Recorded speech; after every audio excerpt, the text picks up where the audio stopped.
I first learned that you could clear or release inherited emotions when I went through training for the emotion code and then the body code. If you're currently going through those trainings or you've been through them, or you want to learn how to do some clearing of these things for yourself, this video, this podcast is going to help you with that. We're going to talk about inherited trapped emotions, how far they can go back, spiritual connections through those inherited emotions, other times in your life when you want to look for emotions that need to be cleared, a belief chart that anyone can use to help them identify negative beliefs and replace them with different positive beliefs. And then lastly, a few simple things you can do on your own that require absolutely no understanding of muscle testing or energy clearing. Welcome to Spirit Stories, Conversations with the Unseen. My name is Dr. Jen Basir. I'm a member of the Church of Jesus Christ of Latter-day Saints. I talk with the spirit world and with nature to gather their stories and share them with you. Today, I am sharing a behind-the-scenes conversation that I had with two members of my VIP community, where I help people develop their gifts and heal from trauma. This conversation was specifically to help one of our members who was going through the certification process for the emotion code and her experiences with things that she discovered with inherited trapped emotions. And that's what starts the conversation. One of the resources that we discussed in this video, it's actually called 1,000 Beliefs. In my mind, I spoke of it as 1,001 beliefs, but the document is 1,000 Beliefs, and you can go to it. It's 1000beliefs.com and download that there for yourself. I hope you find this conversation useful, and please let me know what your own experience has been like with clearing or finding inherited trapped emotions. And we're talking about clearing inherited trapped emotions. The principle is that they are inherited actually inherited genetically in our DNA the same way that we inherit other things. Yeah. And so Jackie's going through the emotion code training, and she released something that was 66 generations. And the coach for her said, well, Dr. Brad has found that like 23 generations is the most, because eventually those DNA strands, they only go back so far. Yes. And I'm like, yes, physically, I think they only go back so far. Yes, that is totally true, right? Yeah. Like if I look at my DNA, I have very little literal DNA from somebody even 8 generations before me. It's almost none. But spiritually, and the spirit is like telling me this is true just as before I even say this, spiritually, those connections go back much, much farther. Yes, absolutely, 100%. Much farther. The other thing with regular DNA is that like when people get DNA tests, that's just what is showing up at the moment. Our DNA actually changes.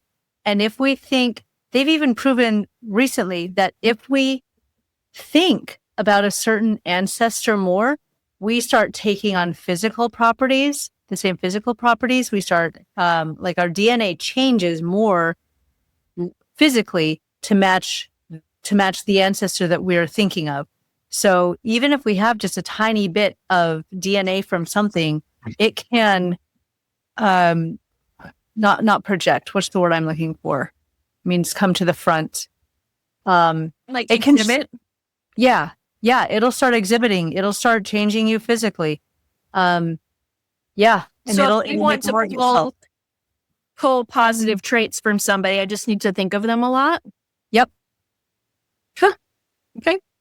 Even if it's not your ancestor, because what you're thinking about is what you're literally creating states for in your body. Because our thoughts, like almost projecting our hormones.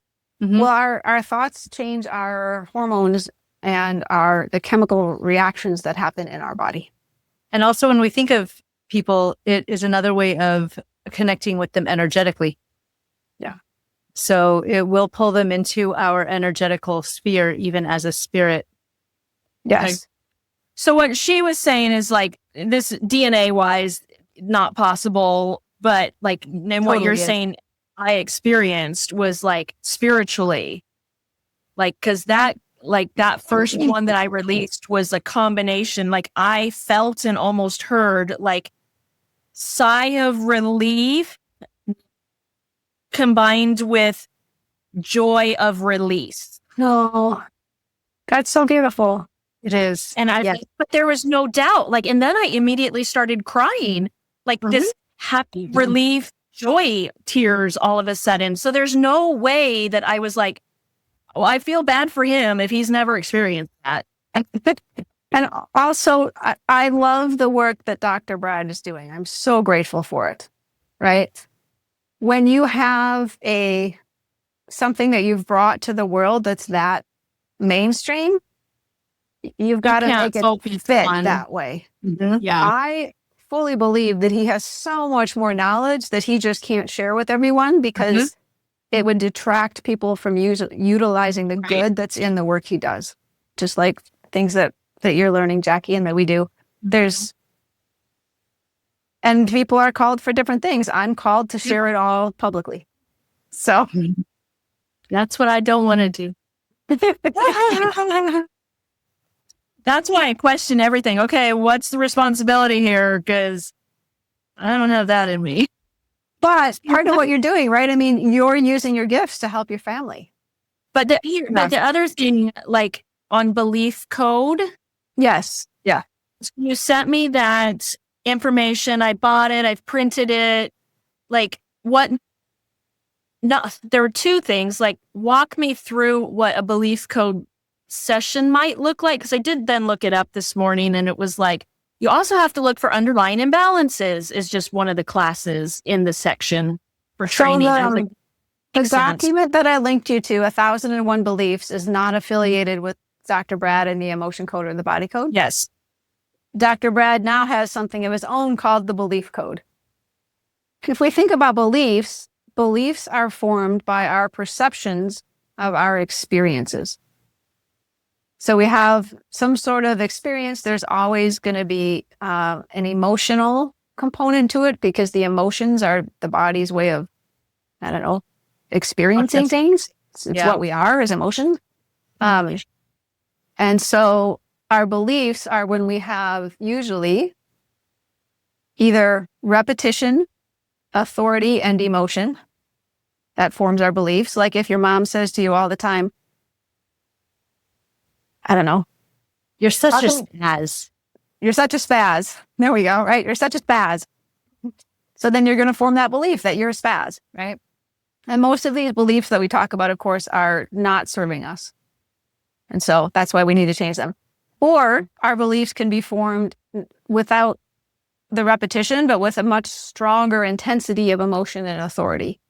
So like if you have a really strong experience at school where you're bullied or you're shamed by a teacher or something, that one experience might cement a belief. Mm-hmm. So an example, I'm talking to my mother-in-law who doesn't want me to help her finish her heart wall. Like I am certain she's got some belief systems, some adverse belief systems. We were talking yesterday and just in conversation, like I just immediately saw the pattern for one of the systems of belief systems she has, that she can't ever achieve resolution. Oh, yes, that makes complete sense, right? If you can't finish clearing your heart wall. Yeah. And so, but it's everything. She's like, I have to read the end of the book because I need to know what it says. But then everything else she says after that is like, I have this project here and this project there, and I want to do this thing here, and I start this thing there, and she never finishes anything because she can't. And I was like, oh, I could completely clear as day saw the pattern. Yep. And so like, how would we, she's not going to let me do it because she's book trained on emotion code and body code. But how would I guide her through, like, that's not in this chart of 1,000 emotions. Like what do you replace with? So the first thing is you're only going to be able to help lead her to what she wants. And what she's ready to accept. Yeah, right? and we've already talked about her projecting things. So she's backing off a little bit and trying to be a little more open. Yeah. But it might be something like this might be an opportunity since you have this awareness, like where in your own life are you seeing this pattern that you can address it? Mm-hmm. There might be something in your life that you can clear around that will open the way for her to come through to accept it more. Just a thought on that. And no, yesterday she was like, no, she totally saw it. She goes, no, you're right. Right. And then I phrase things different because she gets hyper focused on things. And I said, I really feel like you have a lot of like low hanging fruit of things you could clear. You're just not asking. Maybe we need to ask different questions. And so like, do we have any trapped emotions that are contributing to feelings of overwhelm? And because she was approaching it from a whole different way. And so she's like, oh, I can see how that would, I said, because then your body just knows, and we're just going to clear off the table so that you can get to the base of things. Yeah, Because a lot of times, tracking's too focused. yes. And I so think the principle of indirection is a really good life principle. Yeah. And this is the great lesson for me because I like to be very direct and to the point. But sometimes that's not the greatest way to go about things, right? And so very often we may have a much more enjoyable experience with something or a more pleasant experience or be more accepting of it if we can come around from the side indirectly to get to something. Right. Right. So if she was able to approach this belief system, she identifies and says, yeah, that's a huge hurdle in my life I probably need to address that. How would she do that? I would just say, so all beliefs stem from experiences. So you could say, are there any emotions that we can clear that are contributing to my pattern of not finishing things? Pattern. Okay. Right. Or are there any emotions I can clear so that I will, that are interfering with me resolving things? Or then you can also say, I have this belief. It seems that I have this belief of whatever it is and state the belief. And then you can say, are there any emotions that are at the root of this belief that I can clear? Right. So the idea is like, what is the root cause or the root experience where that belief was formed? And that's what you were ultimately trying to get to. Sometimes you can't get to the root right away. Right. Yeah, sometimes you have to, there's other stuff. You have to go through the layers of other stuff sometimes. Yeah. And that's where I tried to redirect her. I'm like, look, if you're feeling overwhelmed or anxious or, there was an event in life, because I did give that example, like Dr. Bradley's son in some of the training was like, yeah, I moved 6 or 8 months ago. Let's just see if I have any trapped emotions regarding that move. Yep. And so like, then I gave her the idea, no, you can say this event in my life that was really, I know was really stressful. Are there any trapped emotions that I can release around this event? And she was like I could see light bulbs. Yes. So major events that I think everybody would benefit from doing energy clearing sessions around. Surgery. Surgeries are very traumatic. Moves can be obviously divorce, aside from the big things, abuse, divorce, right? Like set aside the big things. But the things we might not realize, but like surgeries or injuries or accidents. Being born is sometimes very traumatic. Birth. Everyone that I've worked with needs help around birth. Yeah. Even if it was like beautiful, peaceful, calm, happy experience, energetically, it's not for most people because of where the spirit is coming from to come into this physical plane. And I've noticed that in the heart wall work that I've done, like fear, 3rd trimester. Yeah. Lots of stuff comes through at birth. Yeah. Oh, this is not what I thought it was going to be. I don't want to be here. Right. And my daughter screamed for 3 years, and I knew that's exactly why. She cried for 3 years. I knew it was exactly because she thought this is not what I was anticipating. Yes. I counter that a ton especially with very spiritually sensitive people. It's like, I was deceived into coming here. This is not what I was told it would be. I am so upset now. Yeah. And Carol Truman in her book, Feelings Buried Alive Never Die, she says that everyone has one of 7 core emotions that they get from their birth experience that drives their life. And they're all negative. Because we're all coming from this place. Yeah. I don't remember what they all are. Again, her book isn't handy for me to grab right now, but there's a list of 7. My mother-in-law does have that book. Oh yeah. Perfect. And I love Carol Truman's script. Yep. She was a member of the church and it was very inspired, right? She goes back through all generations of time and eternity, healing every event in its appendage based on the origin. Yes. So you're healing all of the permutations that have happened in your life since that one event.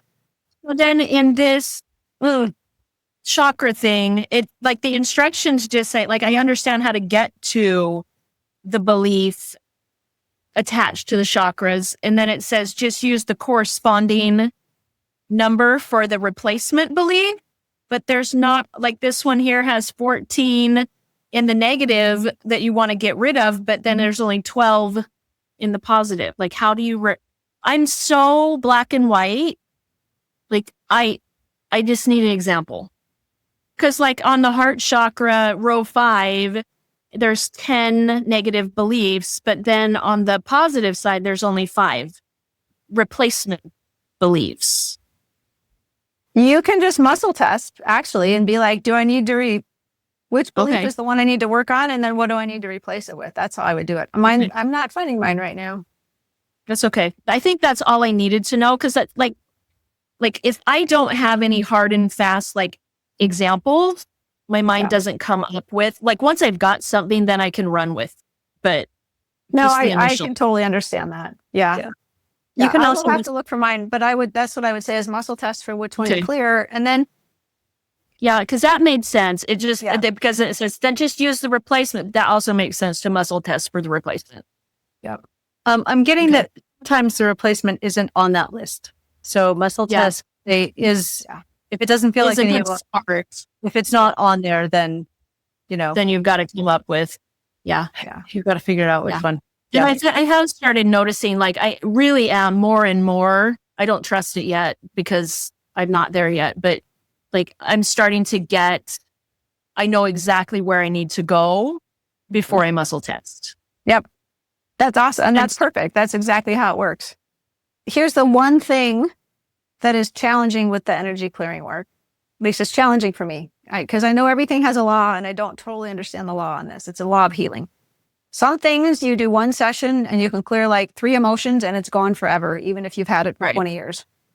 Okay. And then I have other things like I've literally worked on for years and they don't seem like they're any better. And I've cleared a ton of stuff.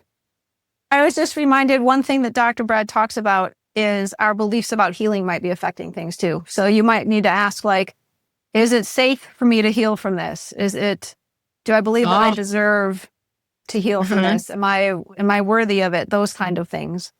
Or is it just like, is it the right time? Or is there something else that I need to do first? Right. One thing that I encounter often enough is that I get a no that I can't release something. And then what I'll ask is there anything that's blocking me from being able to work on this? Mm-hmm. I had this today. I worked on a friend and I worked on my husband, and both times I got a no. And so I asked, okay, is there anything that's blocking me from being able to work on this? And almost always I get a yes. Right. So then I have to address whatever that is and deal with that before I can actually get to it. Here's the other cool thing is that each of our little cells, we have to remember everything is an intelligence. So each tiny little cell, each little part of a cell is its own intelligence that has agreed to be that part. And so you, as the spirit and the owner of these physical cells, not like slaves, but you're the one in charge. And so you can have like a meeting with all of them. And in some bodies, they have systems that are set up like you're in charge of this group of people and you're in charge of these groups of people, like the church, and like armies, and where there's a sergeant and then there's a commander and then there's like the battalion and then there's, so you could talk to the leaders of all of you and have like a joint meeting and say, hey, thank you. First, be very grateful because they work so hard to keep us alive and keep us functioning properly.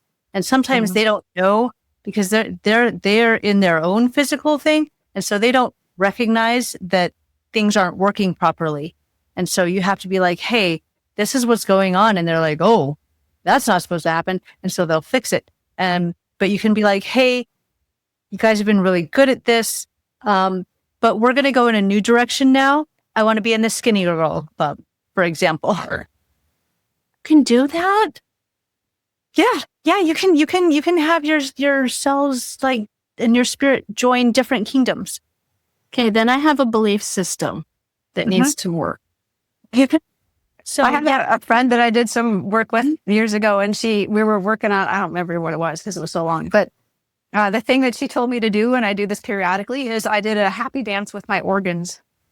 So I imagined all my organs together in the circle and like all holding hands and doing a happy dance. And that helped them communicate better with one another and work together better because now they were unified. They had fun together. I had a work party the other night, and I normally don't go, but we went to the skating rink, and my knees are busted up, and my hip is out of place. But I had so much fun, and I'm actually excited to go to work tomorrow. But yeah. So when your body gets to know each other and have fun with each other, they all work together. They all start to communicate better. The other thing is the mitochondria. If the mitochondria aren't happy, nothing in your body works. Nothing is happy. You have to keep the mitochondria happy. Isn't that funny? Mitochondria are the mother. Yep. They come from the mom, right? So I'm like, of course, if the wife's not happy, right? So if their energy is off, if they're not holding hands and dancing in circles, because that is what they do. And they've seen the little part of you that creates happiness. And it looks like a man carrying a huge boulder up a hill. And that's what creates happiness. That's funny. That's what oh my gosh, the guy that's really famous right now that does the podcast on physiology, Huberman. Dr. Huberman, I listened to one of his things a while ago on learning. Okay. It's the struggle that actually releases the hormones that make us happy and feel successful. Yep. It's the active struggle with something. So that image goes completely along with that. I love that. How would I address that with my 17-year-old who's got some GI problems? Like how would that approach be? Like I could see how to do it for myself, but well, you might be able to do it for him. Like you might be able to visualize something for him. Oh, ask his spirit if you can connect with it. And because you're his mom, then generally the answer is yes. Oh, you can't. And then do it. Then do it that way. And then do it that way. Because you might also be able to just instruct him if he's open and say, hey, go in and talk to your gut and have a conversation with it. Mm-hmm. Yeah. Right. And one of the things that works super well, that's so simple, that doesn't require any fancy energy work skills, is just literally sending love to ourselves. Thinking thoughts of gratitude and love and sending that to different parts of our body over and over again will do wonders. One of my favorite ways to meditate is to try to feel as much love and joy as possible. And it's hard. It's hard to collect all of it because you know what you're capable of, only you don't know what you're capable of because you've never experienced all of that. But you know how much you felt before. But just trying to gather it amidst, amid the mundaneness of everyday life. But then you gather as much as you can and you just hold it for as long as you can. And then when you can't hold it anymore, then you just breathe and thank everything. And then you're done with your meditation for the day. And your capacity for joy and love will just start to explode. And it will start to radiate from you. Like in Jerusalem, when we wanted to have the BYU Center, the Jerusalem Center, they're like, you're not allowed to preach the gospel as you know it. You're not allowed to do this. You're not allowed blah, blah, blah. And they're like, great. And they said, but what are we going to do about the light in your eyes? Because apparently we just radiate. And when we have the light of Christ and our capacity to hold that, so expands so much, then we literally show up on satellites. People see it and people notice it. That's the perfect place for us to end, you guys. I appreciate it. Yeah. We're going to end on the light of Christ. What better place to end? Thank you, thank you, thank you. So good.